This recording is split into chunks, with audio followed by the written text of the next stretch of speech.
nze Mugerwa David Nsumba ndi musajja munnamawulire, musajja omuyimbi, omunoonyereza ate content creator.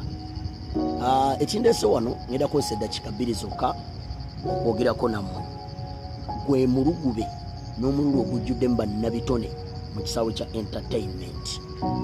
Mulina omululu, muli banaku, temukkuta, muli bayala, muswaza.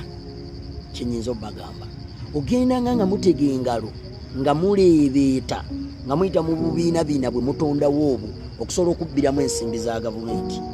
Njala bajjukiza gavumenti terina gyejja ssente. Essente ezo mubba z'abannansi. Ku katu ka munnyo kaagula, amafuta gaagula, spare gwagula, ekikajjo kyagula, ettooke lyagula. Kwe kuva akasente gavumenti kekuŋŋaanya ne mugenda mukasabirize.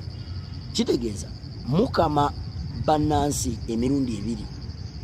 Mubakamamu zino gavumenti zebasoloozaako nebawaako, ne mukomawo ne mubakamamu n'ezo gye mutegeka ebivulu ne mufuna.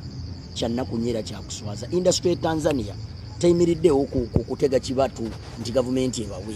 The same ne Kenya nawa. Ne mu okuva ddi gavumenti ebawa, mu lockdown nebawa, mugundi nebawa, mugundi nebawa. Which means you are greedy, mulina omululu, muli baavu, muli banaku, muli babbi. That's what I can say. Entertainment industry, muli babbi. Temukkuta.